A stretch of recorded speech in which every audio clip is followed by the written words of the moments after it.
ये भारत का प्राकृतिक मानचित्र है। इस पर हम समझाने का अच्छी तरीके से कोशिश करेंगे कि अच्छी तरीके से समझ में आए। ये भारत का आप देख रहे हैं कि प्राकृतिक मानचित्र है, बगल में राजनीतिक मानचित्र है। अगर इसको भी अगर समझाना होगा तो इसको भी हम समझाएंगे कैसे क्या होगा। ठीक, तो प्राकृतिक मानचित्र में हम समझेंगे, इसमें पर्वत पहाड़ झील झरना जो भी कुछ है सब इसमें मिल जाएगा। तो इसमें समझाने में और आसान होता है और आसानी से समझ में भी आता है। ठीक, इसमें देखेंगे जो मानसून बनता है, यही देखिए, ये भारत के दोनों तरफ मानसून है, ये समुद्र है। एक तरफ है अरब सागर, दूसरे तरफ देखेंगे बंगाल की खाड़ी है। लेकिन मानसून अधिकतर जो मानसून जो बनता है वो कहाँ बनता है? ये अरब सागर में बनता है, बंगाल की खाड़ी में बनता है लेकिन कम बनता है। ठीक, मानसून कहाँ बना है? यहाँ पे अरब सागर की, ये पूरा अरब सागर का एरिया है, तो अरब सागर में यहाँ पे मानसून बना है। ठीक, जब यहाँ पे मानसून अरब सागर में बना है तो इसको तो ऐसे चलना चाहिए, लंबवत चलना चाहिए, ऐसे ऐसे ऐसे पूरा चलना चाहिए। ठीक, अब इसको भी ऐसे चलना चाहिए। क्या यह मानसून की दिशा सही है? क्वेश्चन पूछता है यहाँ पे कि मानसून की दिशा सही है कि नहीं सही है, कि मानसून की दिशा इधर इधर सही है कि ये वाला सही है, ऊपर ऊपर। मानसून की दिशा ये वाला गलत होगा, ये मानसून की दिशा नहीं होगी। क्यों नहीं होगी? कि फेरल का नियम यहाँ पे लगेगा। फेरल कहते हैं कि उत्तरी गोलार्ध की हवाएं हमेशा अपनी दाहिनी मुड़ती है। ठीक, तो दाहिनी मुड़ेगी तो यहाँ पे मानसून बना है, यहाँ पे मानसून बना है तो ये अपने जब जैसे ही यहाँ पे चलेगी तो यहाँ पे अपने दाहिनी तरफ मुड़ेगी। तो दाहिनी तरफ मुड़ेगी तो कहाँ सबसे पहले दाहिनी तरफ मुड़ेगी तो यहाँ का पहले सबसे पहले क्या होता है कि ये यहाँ पे मानसून दो भागों में बढ़ जाता है, एक अरब सागर वाली शाखा, दूसरी बंगाल की खाड़ी वाली शाखा। यही पर मानसून दो भागों में टूट जाता है, बढ़ जाता है। जैसे अरब सागर से चलता है, जब उत्तरी दक्षिणी गोलार्ध की हवाएं जैसे ठेल कर इसको भारत में एंट्री कराती है तो ये भाग दो भागों में बढ़ जाता है, अरब सागर वाली शाखा और बंगाल की खाड़ी वाली शाखा। तो जैसे ही अब इसको हम छोड़ देते हैं, बंगाल की खाड़ी वाली शाखा को छोड़ देते हैं, सबसे पहले अरब सागर वाली शाखा को हम देखेंगे। तो जैसे ही ये भारत में एंट्री करेगी तो किस राज्य में सबसे पहले एंट्री ये करेगी? मानसून सबसे पहले जो एंट्री करेगा किस राज्य में करेगा? क्वेश्चन यहाँ पे पूछता है। तो सबसे पहले जो भारत में जो एंट्री मानसून करता है वो करता है केरल में करता है। और केरल में कब करता है? यह मानसून 1 जून को केरल से टकराता है।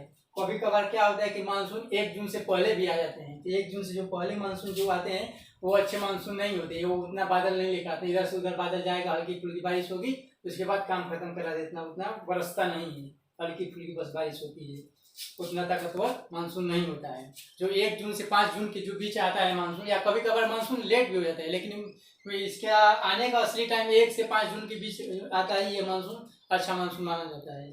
ठीक, तो सबसे पहले जो टकराएगा केरल से टकराएगा। ये यहाँ पे देखिए केरल के मालाबार तट से टकराएगा। ये देखिए यहाँ पे केरल है और केरल के मालाबार तट से टकराएगा। तो क्वेश्चन पूछता है कि भारत सबसे पहले किस राज्य से टकराएगा? तो केरल से टकराएगा। कौन से तट से? मालाबार तट से। ठीक, तो यहाँ पे जैसे टकराएगा, ये अपने राइट साइड टकराया, और राइट साइड जैसे टकराया तो क्या अब इसमें फिर यहाँ पर क्वेश्चन पूछता है कि क्या यहाँ पे जब केरल में टकराएगा तो केरल में कैसी बारिश होगी? तो केरल में मूसलाधार बारिश होगी, बहुत जोरदार बारिश यहाँ पे होती है। बहुत मतलब कि एक आध हफ्ता बारिश होते रहता है, बंद होगा बंद होगा होता रहता है। ठीक, तो यहाँ पे एक और क्वेश्चन बनता है कि क्या तमिलनाडु में बारिश होगी? जस्ट इसके बगल में तमिलनाडु है, तो पूछता है कि यहाँ क्या तमिलनाडु में बारिश होगी? तो तमिलनाडु में बारिश नहीं होगी। क्यों नहीं होगी? कि बीच में क्या पड़ जा रहा है? 3 पहाड़ियां पड़ जा रही हैं। कौन कौन सी पहाड़ियां?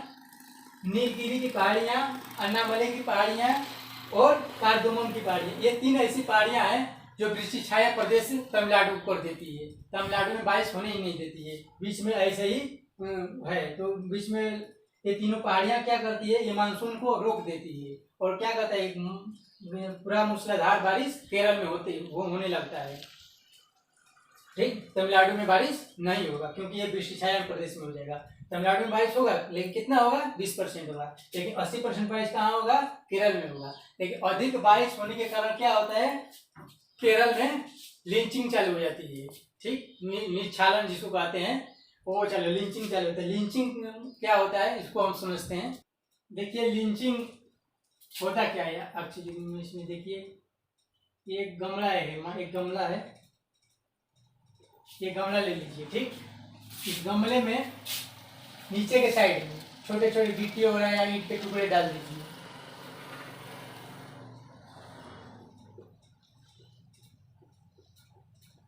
ठीक, ऊपर के साइड में मिट्टी डाल दीजिए। ऊपर के साइड में मिट्टी, नीचे के साइड में छोटे छोटे ईंट के टुकड़े, और इसमें पानी डालिए। 1 हफ्ते डालिए या तो 1 महीने डालिए।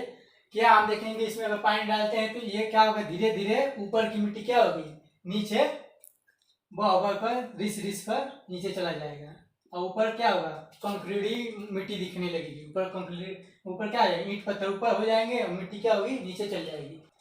तो यहाँ पे अगर हम पौधे अगर इसमें इस गमले में लगाते हैं तो क्या पौधे उगेगा इसमें? तो इसमें पौधे लगाने पर 100% उगेगा। क्यों? अगर इसमें हम पौधे अगर लगाते हैं तो पौधा हमेशा उगेगा, क्योंकि पौधे कोई एक पौधा जो भी उसमें अगर लगाते हैं तो पौधा जो होता है, पौधा का जो जड़ होता है वो हमेशा नीचे ही जाता है। नीचे जाएगा तो आसानी से ये इसको मिट्टी पर्याप्त मात्रा में मिलेगी, पानी भी मिलेगा इसको, और ऊपर से जो गिट्टी उट्टी वगैरह रहता है इसको जड़ को मजबूती प्रदान करेगा। ठीक, तो इसमें अगर लगाएंगे तो यही लिंचिंग का एक मेन प्रोसेस यही है। मतलब वहाँ पे अगर मूसलाधार केरल में बारिश होती है तो क्या होता है, लिंचिंग चालू हो जाता है। मतलब कि ऊपर वह कंकड़ीली मिट्टी हो जाएगी और नीचे मिट्टी पूरा ऊपर जो अच्छी मिट्टियाँ हैं नीचे चली जाती है। अधिक बारिश होने के कारण यही होता है। इसमें इस जगह पे केरल में देखिए, केरल में बागानी खेती करने के लिए अच्छी होती है। देखिए यहाँ पे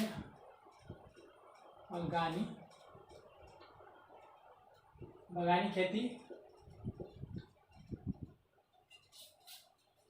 खेती हो गया।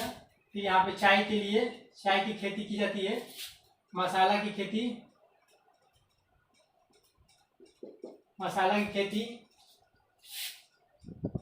काजू की खेती, नारियल की खेती, केला इत्यादि। यहाँ पे जो फसलें हैं बहुत अच्छे से होती हैं। केला को अधिक पानी चाहिए, तो एक तरह से समुद्र किनारे भी है केरल, और अधिक पानी की आवश्यकता होती है, तो बारिश होती है तो केला अच्छे से हो जाता है। नारियल को भी अधिक पानी की आवश्यकता होती है। नारियल क्या होता है, समुद्र किनारे है और बारिश की पानी मिल जाती है तो आराम से नारियल हो जाता है। काजू को भी वही स्थिति है। मसाला के पेड़ बहुत जो होते हैं ये बहुत कमजोर होते हैं, तो ये क्या होता है कि ऊपर से कंकड़ीली मिट्टी इसको जकड़ के रखती है, नीचे से ये इसका जड़ जो होता है नीचे मिट्टी में रहता है, बहुत अच्छे से इसको पर्याप्त मात्रा में पानी वगैरह मिलता है और गिरता नहीं है। चाय का वही है, बागानी खेती के अंतर्गत सब आते हैं। बागानी खेती किसे कहेंगे? एक वो पेड़ लगाने से बागान नहीं हो जाएगा, या 10 वो पेड़ लगा लेने से। कम से कम पूरा आपका कम से कम गांव है, 1-2 गांव मिलाकर होना चाहिए, वैसी खेती बागानी कृषि के अंतर्गत आती है। ठीक, अब आगे चलते हैं। अब यहाँ से हम देखेंगे केरल में मानसून टकरा गया तो हमेशा केरल के नियम के अनुसार हमेशा राइट अपना मुड़ता जाएगा। लेकिन मानसून को प्रभावित करने वाले, जैसे यहाँ पे हमने 3 पहाड़ियाँ देखा, नीलगिरी की पहाड़ियाँ, अन्नामलई की पहाड़ियाँ, कार्डुमम की पहाड़ियाँ, वैसे ही इसको रास्ते भर पहाड़ियाँ इसको मानसून को प्रभावित करती हैं।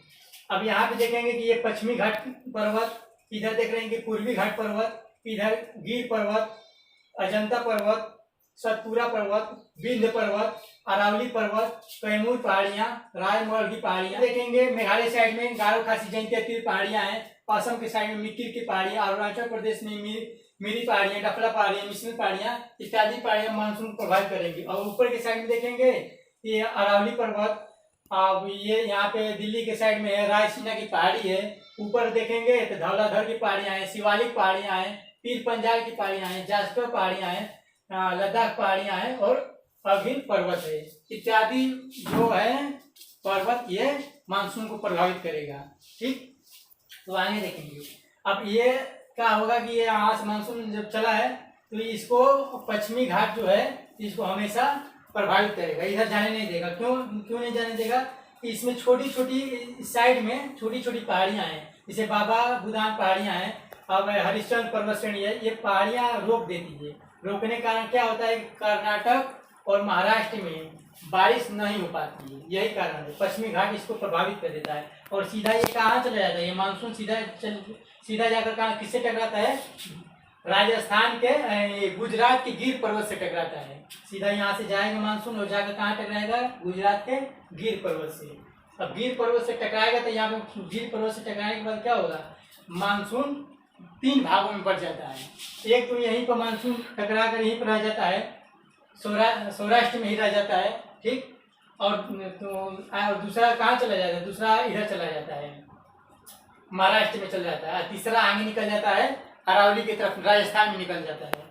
तो यहाँ पे जो एक पहले जो गिर पर्वत से टकराया तो राजस्थान का सौराष्ट्र वाले एरिया में, गुजरात के सौराष्ट्र वाले एरिया में होगा, यानी निचले वाले हिस्से में होगा, लेकिन ऊपर वाले जिले क्या होंगे, ऊपर वाले जिले में बारिश नहीं होगा, ये वृष्टि छाया प्रदेश में आ जाएगा, वहाँ पे मरुस्थलीय भूमि हो जाती है, कुछ नहीं होता है, ठीक। नीचे वाले भाग में बारिश होगा, ठीक। लेकिन यह इसी पर्वत को अगर हम उठाकर यहाँ कर देते हैं, यहाँ से उठाकर कच्छ में कर देते हैं, कच्छ के साइड में यहाँ पे, तो यहाँ पे गुजरात में चारों तरफ बारिश होगा, खेती करने के लिए, कृषि करने के लिए ये भूमि योग्य हो जाएगी, बढ़िया भूमि बन जाएगी। लेकिन यही पर्वत गुजरात में प्रभावित कर देता है, गिर पर्वत रोक लेता है, मानसून जा नहीं पाता है, सब प्रभावित हो जाता है, ठीक। अगर इसको उठा के इधर कर देंगे तो सब इसमें सही हो जाएगा, ठीक है। इसकी दूसरी जो शाखा है कहाँ चला जाता है, देख रहे हैं कि सतपुरा की पहाड़ियाँ नीचे, विंध्य पर्वत ऊपर है, और इसका जिसके जस्ट आगे का है मैकाल पर्वत है। ये 3 पहाड़ियाँ ऐसी हैं कि मानसून को रोक लेती है, निकलने नहीं देती। एक बार मानसून घुसेगा तो फिर निकल नहीं पाता है, वो उसी में झमाझम बारिश करा देता है। कैसे है उसको देखेंगे अभी।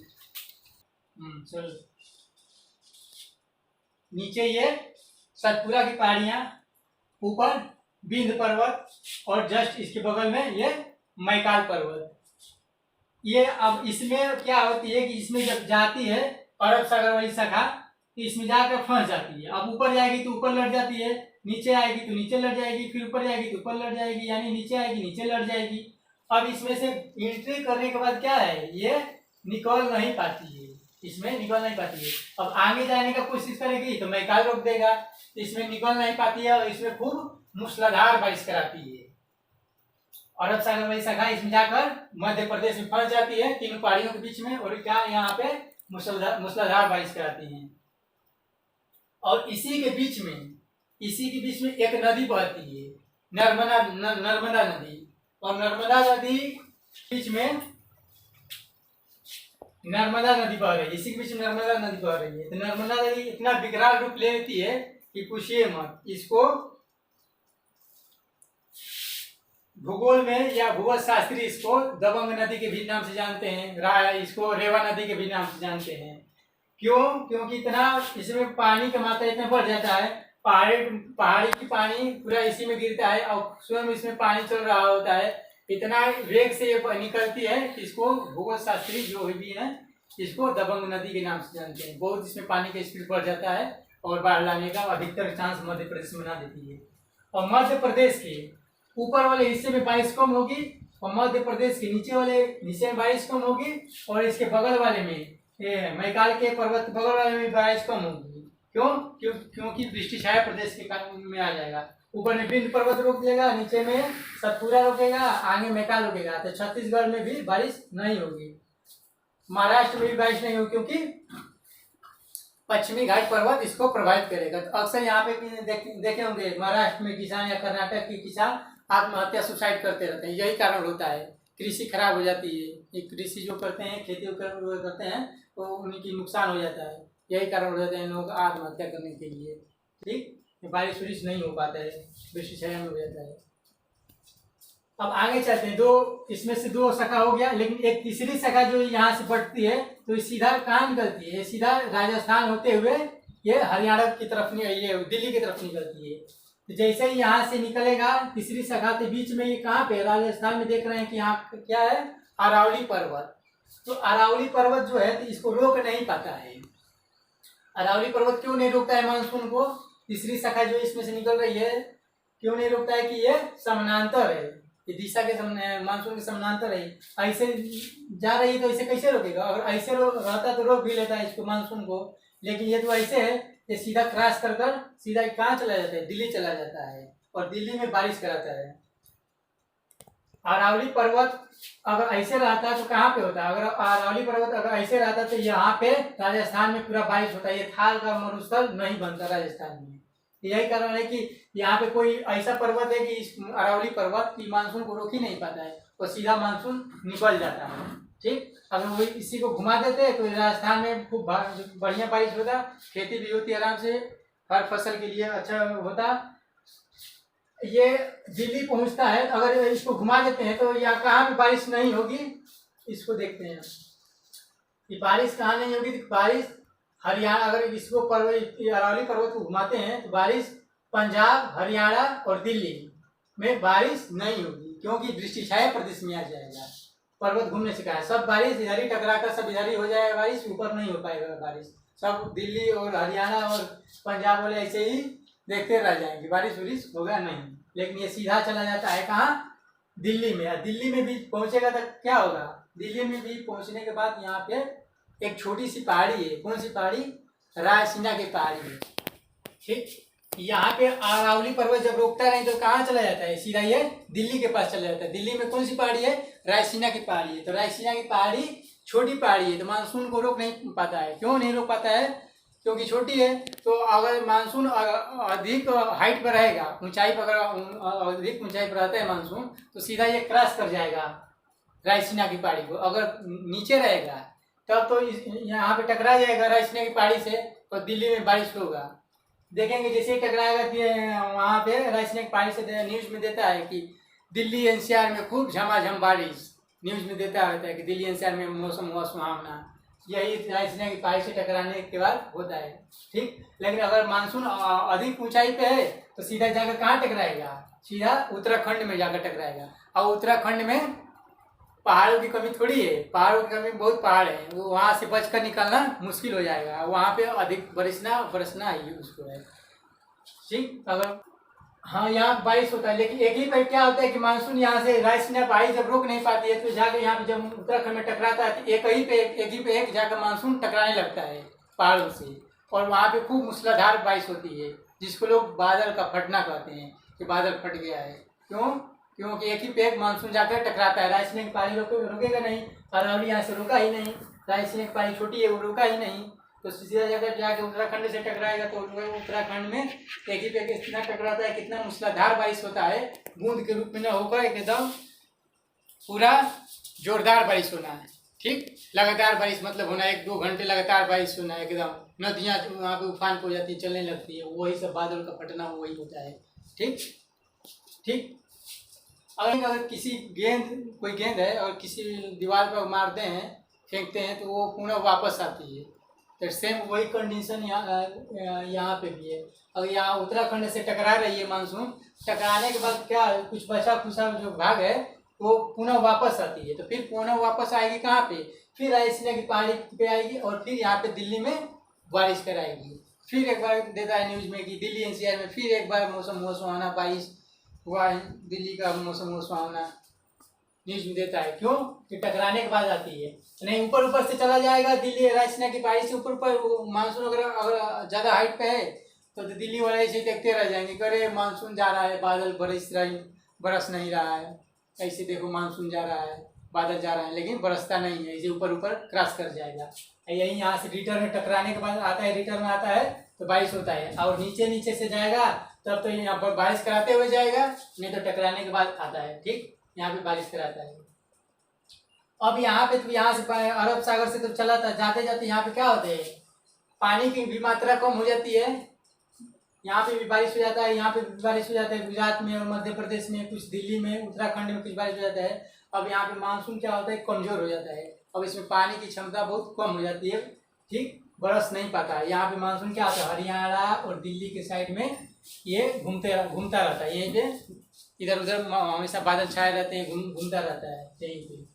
ठीक, इसमें क्वेश्चन पूछेगा अरब सागर से, सागरीय शाखा से क्वेश्चन पूछेगा कि सबसे पहले मानसून किस राज्य से टकराएगा, तो केरल तट से, केरल के तट को क्या कहते हैं, मलाबार तट कहते हैं। उसके बाद गुजरात में किस पर्वत से मानसून टकराएगा, तो गुजरात में बताएंगे कि गिर पर्वत से टकराकर मानसून प्रभावित होता है। और गुजरात के सौराष्ट्र में बारिश कराएगा, कच्छ के एरिया में बारिश नहीं कराएगा क्योंकि कच्छ के एरिया वृष्टि छाया प्रदेश में आ जाएगा।